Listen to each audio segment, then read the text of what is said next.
ለአብዛኞቹ የኤሌክትሪክ ሞተር ሳይክል ቻርጀሮች ቻርጅ ላለማድረግ ምክንያት የሆነውና ነገር ግን ብዙዎቻችን የማናውቀው ሌላ ወጪ አውጥተን አዲስ ቻርጀር እንድንገዛ ከሚያደርገን ነገሮች ውስጥ አንዱና ዋናው። ስለዚህ እነዚህን ነገሮች ቼክ ሳታደርጉ ከፍተኛ ወጪ አውጥታችሁ በአዲስ እንዳትቀይሩት ማለት ነው።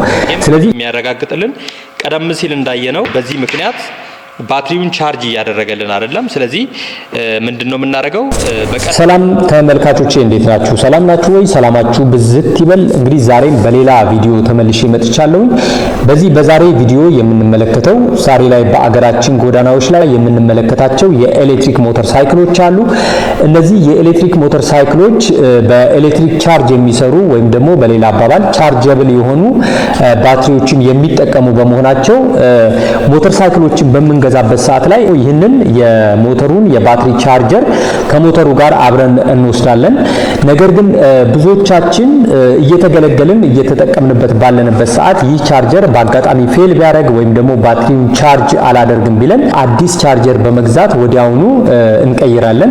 ነገር ግን ይሄ እጅግ በጣም ስህተት ነው ማለት ነው። ምክንያቱም ይህ ቻርጀር ባትሪውን ቻርጅ አላደርግም የሚልበት ወይም ደግሞ ፌል የሚያደርግበት አራት ምክንያቶች አሉ። ከነዚህ አራት ዋና ምክንያቶች መካከል ሶስቱን እኛ በራሳችን ሪፔር አድርገን ወይም ደግሞ ሜንቴን አድርገን ይህንን ራሱን ቻርጀሩን ወደ ነበረበት ቦታ መልሰን መገልገል የሚያስችለን ነው። ነገር ግን አራተኛውና የመጨረሻውን ቼክ ካደረግነው ምናልባትም ይህ ባትሪ ቻርጀር መቀየር እንዳለበት ውሳኔ ልንወስን የምንችልበት ይሆናል ማለት ነው። እንግዲህ ይህንን ቪዲዮ እስከ መጨረሻ ከተከታተላችሁ እነዚህ ምልክቶች ምን ናቸው የሚለውንና ይህ ባትሪ ቻርጀር ራሳችን ሪፔር ልናደርግ የምንችለው ነው ወይስ የማንችለው ነው የሚለውን ማወቅ እንችላለን ማለት ነው። ስለዚህ እነዚህን ነገሮች ቼክ ሳታደርጉ በፍጹም ይህንን የኤሌክትሪክ ሞተር ሳይክል ባትሪ ቻርጀር ከፍተኛ ወጪ አውጥታችሁ በአዲስ እንዳትቀይሩት ማለት ነው። ስለዚህ እያንዳንዳቸውን ነገሮች በተግባር አሳያችኋለሁ። ምን ነገሮችን ቼክ ማድረግ አለብን፣ እንዴት ቼክ ማድረግ አለብን የሚለውንና ምን ችግር እንዳለበት ሁሉ በዚህ ቻርጀር ላይ አሳያችኋለሁ ማለት ነው። እስከ መጨረሻ አብራችሁኝ ነው። መጀመሪያ ምን ችግሮች ናቸው ወይም ደግሞ እነዚህን ችግሮች አንድ በአንድ ከማየታችን በፊትና ችግሮችን ከማውራታችን በፊት ይህ ቻርጀር እንዴት ነው የሚሰራው ወይም ደግሞ ምንድነው አገልግሎቱ የሚለውን አጭር መረጃ ልስጣችሁ። ይህ የኤሌክትሪክ ሞተር ሳይክል ባትሪ ቻርጀር እንግዲህ እንደምታውቁት ሞተር ሳይክል ባትሪያችንን ቻርጅ በምናደርግበት ሰዓት ላይ የዚህ ቻርጀር እንደ ኢንፑት የሚያገለግለን ይሄ ፕላግ አለ። ይሄ ፕላግ እንግዲህ በዎል ሶኬት ወይም ደግሞ በግድግዳ ሶኬት ላይ 220 ቮልት ኤሲ ያለበት ላይ የሚሰካ ነው። በቻርጀራችን በዚህኛው ሳይድ ላይ የምናገኘው ይሄኛው ደግሞ የሞተር ሳይክላችንን ባትሪ ቻርጅ በምናደርግበት የሞተር ሳይክሉ ሶኬት ላይ የሚሰካ ነው ማለት ነው። እንግዲህ ይሄን እኛ በምናደርግበት ሰዓት ላይ ይህ ቻርጀር ሁለት ዋና ነገሮችን ይሰራል። አንዱና የመጀመሪያው በዚህኛው ፕላግ ወይም በዚህኛው ሳይድ የገባውን ኤሲ ቮልቴጅ ወይም ደግሞ ኤሲ ከረንት ወደ ዲሲ በመቀየር ባትሪውን ቻርጅ እንድናደርግ ያደርጋል። ወይም ደግሞ በዚህ በኩል የገባውን ኤሲ ከረንት ወደ ዲሲ በመቀየር በዚህኛው ሳይድ ያወጣል ማለት ነው። አንዱና የመጀመሪያው እሱ ነው።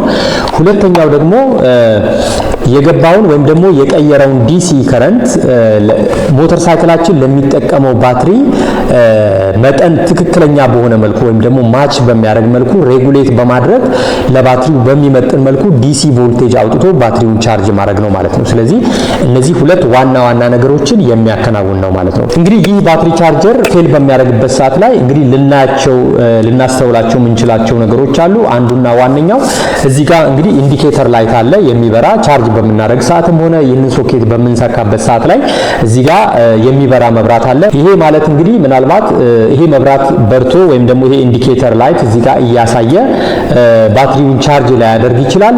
ወይም ደግሞ መብራቱ ሳያሳይ ወይ ጠፍቶ እያለም ባትሪውን ቻርጅ ላይ ያደርግ ይችላል። እንግዲህ በሁለቱም አጋጣሚ ይሄ መብራት በርቶም ሳይበራም ይሄ ቻርጀር የሞተር ሳይክላችንን ባትሪ ቻርጅ ላይ ያደርግ ይችላል ማለት ነው። ስለዚህ ቀጥሎ የምንመለከተው በምን ምክንያት ሊሆን ይችላል ይሄ መብራት እየበራ ወይም ደግሞ መብራቱ ሳይበራ ባትሪውን ቻርጅ የማያደርገው የሚለውን እናያለን ማለት ነው። በመጀመሪያ ደረጃ ይህ ኢንዲኬተር ላይት የማይበራበት ሰዓት ወይም ደግሞ ይህ መብራት ሳይበራ ይህ ቻርጀር ቻርጅ የማያደርግበት ምክንያት ምን ሊሆን ይችላል የሚለውን የመጀመሪያውን ምክንያት እንይ። እንግዲህ እንደምታውቁት ይህ ፕላግ ወይም ደግሞ የዚህ የቻርጀር ሶኬት የግድግዳ ወይም ደግሞ ዎል ሶኬት ላይ ሰክተን ነው ፓወር ወደዚህ የሚገባው ማለት ነው። ወደዚህ ፓወር ከገባ በኋላ ነው በዚህኛው በኩል ቀደም ሲል እንዳልኳችሁ ወደ ዲሲ ቀይሮ ባትሪውን ቻርጅ የሚያደርገው ማለት ነው። ነገር ግን ለዚህ ቻርጀር ፓወር ካልገባ ይህ ኢንዲኬተር ላይት አይበራም። እንደዚሁም ደግሞ ምናልባትም በዚህ በኩል ምንም አይነት አውትፑት አይኖርም ማለት ነው። ስለዚህ ይህንን ባትሪ ቻርጅ ላለማድረጉ ምክንያት የሚሆኑትን ነገሮች በሁለት መልኩ ከፍለን ማየት እንችላለን። አንዱና የመጀመሪያው ኤክስተርናል የሆኑ ፕሮብሌሞች ሊሆኑ ይችላሉ። ሁለተኛው ደግሞ ኢንተርናል ፕሮብሌም ሊሆን ይችላል ማለት ነው። ስለዚህ እኛ በራሳችን መጀመሪያ ቼክ ማድረግ ያለብን ኤክስተርናል የሆኑ ፕሮብሌሞችን ቼክ ማድረግ አለብን ማለት ነው። አንዱና የመጀመሪያው የግድግዳ ሶኬታችን ላይ ወይም ደግሞ ይሄን የምንሰካበት ዎል ሶኬት ላይ አውትፑት ቮልቴጅ አለ ወይ የሚለውን መጀመሪያ ቼክ ማድረግ ይኖርብናል ማለት ነው። ይህን እንግዲህ ቼክ የምናደርገው ምናልባትም የኤሲ ቮልቴጅ ቴስተር ልንጠቀም እንችላለን። እንደዚሁም ደግሞ ምናልባትም ደግሞ ማልቲሜትርም ልንጠቀም እንችላለን ማለት ነው። ከዛ ውጪ በተጨማሪ ያንን ቼክ አድርገን የዎል ሶኬት ወይም ደግሞ የግድግዳ ሶኬታችን ላይ ወይም ቻርጅ ለማድረግ የምንጠቀምበት ሶኬት ላይ አውትፑት ቮልቴጅ ካለው በቀጥታ የምንሄደው ደግሞ ይሄኛው የሶኬት ፕላግ ላይ ችግር አለመኖሩን እርግጠኛ መሆን ይኖርብናል። ይህንን ደግሞ እርግጠኛ የምንሆነው ይህንን ፈተን ምናልባት እነዚህ ዋየሮች ከዚህ ከፒኖቹ ጋር ኮኔክት መሆናቸውን አለመሆናቸውን ሉዝ ኮኔክሽን መኖሩንና እንደዚሁም ደግሞ መላቀቅ መኖሩን ቼክ ማድረግ ይኖርብናል። ይህ ችግር ካለ እንደዚሁም እንዳልኳችሁ ወደዚህ ውስጥ ምንም አይነት ቮልቴጅ ፓወር ስለማይገባ ባትሪውን ቻርጅ ሊያደርግልን ይችላል። ያ ማለት እንግዲህ ይሄ ቻርጀር ተበላሽቷል ማለት አይደለም ማለት ነው። ስለዚህ ይህንን ቼክ ማድረግ ይኖርብናል። ቀጠል ብለን እንደገና በምናይበት ሰዓት እንግዲህ እዚህ ጋር እንደምትመለከቱት ብዙ የኤሌክትሪክ ሞተር ሳይክል የሚጠቀሙ ሰዎች ሞተር ሳይክሎቻቸውን ቻርጅ የሚያደርጉት ምናልባትም በበረንዳ ላይ ሊሆን ይችላል፣ ኮሪደሮች ላይ ሊሆን ይችላል፣ እንደዚሁም ደግሞ ከሶኬት ካለበት ራቅ ያለ ቦታ ላይ በመሆኑ ይህንን ሶኬት ወይም ደግሞ ይህንን የቻርጀሩ ፕላግ ያለበት እና በዚህ በቻርጀሩ ኢንፑት መካከል ረዘም ያለ ኬብል ወይም ደግሞ ዋየር ኤክስቴንድ በማድረግ እዚህ ጋር በምትመለከቱት መልኩ እንደዚህ በመቀጠል እና በማስረዘም ነው የምንጠቀመው። ይሄ ማለት እንግዲህ በሚሳሳብበት ጊዜ ወይም ደግሞ በሚወጠርበት ጊዜና በሚጎተትበት ጊዜ እዚህ ውስጥ ያገናኘንበት ወይም ደግሞ እኛ ስፕላይስ ያደረግነው ዋየር በመላቀቅ በሚሳሳብበት ጊዜ በመላቀቅ ወይም ደግሞ ሉዝ በመሆን እንደዚሁ ወደዚህ የሚገባው ፓወር ሊቋረጥ ስለሚችል ይህ ከሆነ ስቲል አሁንም ይህ ባትሪ ቻርጀር እዚህ ጋር ምንም አይነት ኢንዲኬተር ላይት ማያበራም፣ ፓወር ወደዚህ ውስጥ አይገባም ማለት ነው። ስለዚህ እነዚህ ነገሮችንም ቼክ ማድረግ ይኖርብናል ማለት ነው። በቀላሉ ይሄ መብራት ካልበራ ወይም ደግሞ በግድግዳችን ላይ ያለው ሶኬትም እንደዚሁ አውትፑት ኖሮት እዚህ ጋር መብራት የማይበራ ከሆነ በኢንፑት ሳይድ ላይ ያለውን ዋየር እስከ ፕላጉ ድረስ ያለውን ቼክ ማድረግና ቴስት ማድረግ ይኖርብናል ማለት ነው። ይህንን አድርገን እንግዲህ ከዚህ ከፕላጉ ጀምረን እስከዚህ እስከ መግቢያው ድረስ ፓወር በትክክል መኖሩን ቼክ ካደረግንና ካወቅን ሌላኛው ቀጥሎ የምንመለከተው ደግሞ በቻርጀራችን አውትፑት ሳይድ ላይ ወይም ደግሞ በዚህኛው ሳይድ ላይ ያለውን ዋየር ቼክ እናደርጋለን ማለት ነው።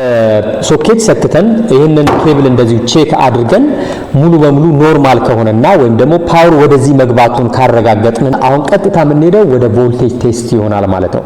ይህንን ቮልቴጅ ቴስት የምናደርገው ወይም ደግሞ ምናልባት አውትፑቱን ቴስት ማድረግ እንችላለን። ቀጣይ ውስጣዊ የሆኑ ነገሮችን ከማየታችን በፊት ምን እናደርጋለን ማለት ነው። ይሄ እዚህ ጋር ፓወር የሚገባ መሆኑን ካረጋገጥን በኋላ በቀጣይ ምንድነው የምናደርገው? ይህንን ሶኬት ወደ ግድግዳው ሶኬት ላይ ወይም ደግሞ ወደ ኢንፑት ሰተን ከዛ በኋላ በጥንቃቄ እዚህ አውትፑት ላይ ቮልቴጁን ቼክ እናደርጋለን ማለት ነው።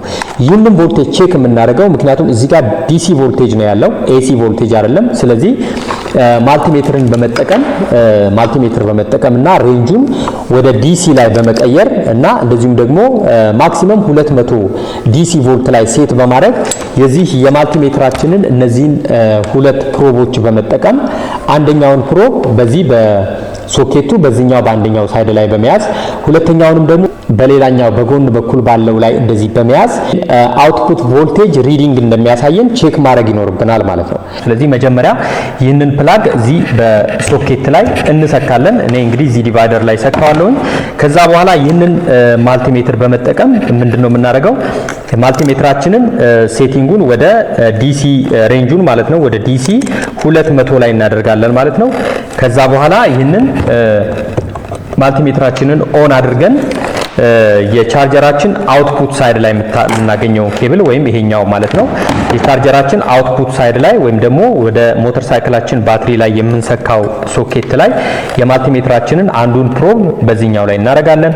ሌላኛውን ፕሮብ ደግሞ በሌላኛው ሳይድ በጎን በኩል ያለው ላይ በመያዝ ቮልቴጅ ሪዲንግ መኖሩን በዚህ መልኩ ቼክ ማድረግ እንችላለን ማለት ነው። ይህም በምናደርግበት ሰዓት ላይ እንግዲህ ምንም አይነት አውትፑት ቮልቴጅ ከሌለ ችግሩ ኢንተርናል ፕሮብሌም ስለሚሆን ይህንን ቻርጀር መፍታት ግድ ይለናል ማለት ነው። እንግዲህ ሪዲንግ ከሌለና አሁንም ምንም አይነት አውትፑት ከሌለ ይህ ቻርጀር እንግዲህ ባትሪውን ቻርጅ እያደረገ አለመሆኑን አረጋግጠናል። እንግዲህ በቀጣይ የምናየው ደግሞ ኢንተርናል የሆኑ ፕሮብሌሞችን ይሆናል ማለት ነው። በነገራችን ላይ አሁን ቀጥሎ ማሳያችሁ ይህንን ከፈታን በኋላ ውስጥ የምናየው ችግር ወይም ደግሞ ውስጣዊ ላይ ቼክ የምናደርገው ነገር አብዛኞቻችን የማንጠብቀውና ነገር ግን ብዙዎቻችን ባለማወቅ ይህንን ቻርጀር እንደማይሰራ በመቁጠር ሌላ ወጪ አውጥተን አዲስ ቻርጀር እንድንገዛ ከሚያደርገን ነገሮች ውስጥ አንዱና ዋነኛው ነገር ግን ለአብዛኞቹ ቻርጀሮች ከውጫዊ ፕሮብሌሞች ይልቅ ምክንያት የሆነው ይሄ ውስጣዊ ላይ ያለው ችግር ነው ማለት ነው። እንግዲህ ውስጣዊ የሆኑ ነገሮች ላይ ሁለት ዋና ነገሮችን ቼክ እናደርጋለን። እንፍታና ይህን ቼክ እናደርጋለን። ከመፍታታችን በፊት ሶኬቱን መንቀል ይኖርብናል። ከዛ በኋላ እንግዲህ ይህንን ቻርጀር በምንፈታበት ሰዓት ላይ ምናልባት ኢነርጂ ስቶር ስለሚያደርግ ካፓሲተሮች ስላሉ እጅግ በጣም ከፍተኛ ጥንቃቄ ልናደርግ ይገባናል ማለት ነው። ስለዚህ ይህንን ስክሩ ድራይቨር በመጠቀም እዚህ ጋር የምታዩቸው ሁለት ስክሮች አሉ። እነዚህን ስክሮች እንፈታለን ማለት ነው።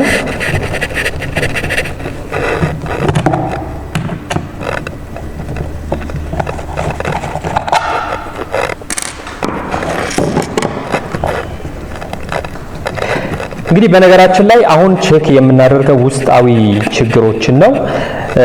በአብዛኛው ወይም ደግሞ በጣም በርካታ ለሆኑ የባትሪ ቻርጀሮች ባትሪ ቻርጅ የማያደርጉበት አንዱና ዋነኛው ምክንያት ነገር ግን አብዛኞቻችን የማንጠብቀውና አብዛኞቻችን የማናቀው እንደተቃጠለና ወይም ደግሞ እንደተበላሸ ብቻ አስበን ወዲያውኑ ለመቀየር የሚያስወስነን ችግር ነው እዚህ ውስጥ ያለው። ይሄ እንግዲህ እዚህ ጋር እንደምትመለከቱት እዚህ ውስጥ ፊውዝ አለ። ይሄን ፊውዝ እንግዲህ የምናገኘው በዚህ በኤሲ ፓወር ሰፕላይ በምናደርግበት በኢንፑት ሳይዱ ላይ ቀጥታ እዚህ ውስጥ ፊውዝ እናገኛለን። እቺ ፊውዝ እንግዲህ እንደዚህ አይነት ሲሊንደሪካል ቅርጽ ያለው ፊውዝ ነው እዚች ጋር የምናየው። ስለዚህ ይሄ ፊውዝ ተቃጠለ ማለት በዚህኛው በኩል የሚገባው ኤሲ ፓወር ሰፕላይ ቶታሊ ይቋረጣል ማለት ነው። የዚህ መቋረጥ ደግሞ እዚህ ውስጥ ምንም አይነት ፓወር እንዳይገባና ይሄ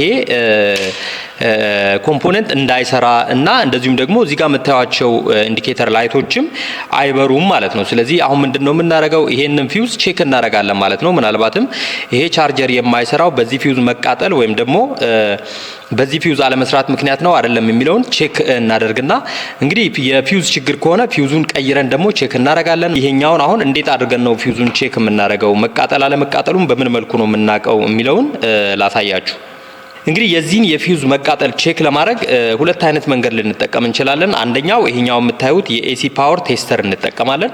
እቺ ቴስተር እንግዲህ በቀላሉ ያለምንም ችግር ይሄንን ይዘን ፓወር ያለበት ቦታ ላይ እጅግ በጣም በጥንቃቄ እጃችን ያንን ፓርት ሳይነካ እችኛዋን የቴስተሯን ብረት ፓርት ወይም ደግሞ ጫፏን ብቻ በማስነካትና ሌላው ፓርት ኢንሱሌትድ ስለሆነ በእጃችን ተጠንቅቀን እዚህ ጋር በመያዝ እዚች ስክሪኑ ላይ ፓወር እንዳለው ያሳየናል ማለት ነው። ምናልባት አሁን እንግዲህ እኛ የምንጠቀመው 220 ቮልት ስለሆነ ፓወር በሚኖርበት ሰዓት ላይ እዚህ ስክሪኑ ላይ 220 የሚል ጽሁፍ እናገኛለን። የዛኔ እንግዲህ ፓወር አለው ማለት ነው። ያንን ፓወር የማይሰጠን ወይም ደግሞ ያንን የማያሳየን ከሆነ ደግሞ ቶታሊ ፓወር የለውም ማለት ነው። ስለዚህ በዚህ መሰረት ይህንን ፊውዝ አሁን ቼክ እናደርጋለን። እንግዲህ አሁን ቼክ የምናደርገው በዚህ ፊውዝ ውስጥ ፓወር ያልፋል ወይስ አያልፍም የሚለውን ቼክ ነው የምናደርገው ማለት ነው።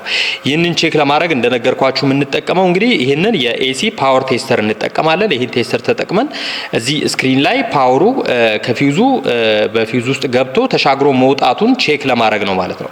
በሁለተኛ ደረጃ ደግሞ እንደዚሁ ደግሞ ማልቲሜትር ልንጠቀም እንችላለን። ምናልባት እንደሚቀላችሁ ማልቲሜትር ደግሞ በአቅራቢያችን የምናገኝ ከሆነ ይህንን ማልቲሜትር ተጠቅመን በኮንቲኒቲ ቴስት ማድረግ እንችላለን። ሁለቱንም አሳያችኋለሁ። በመጀመሪያ ግን ቴስተር ተጠቅመን ቼክ እናደርግ ማለት ነው።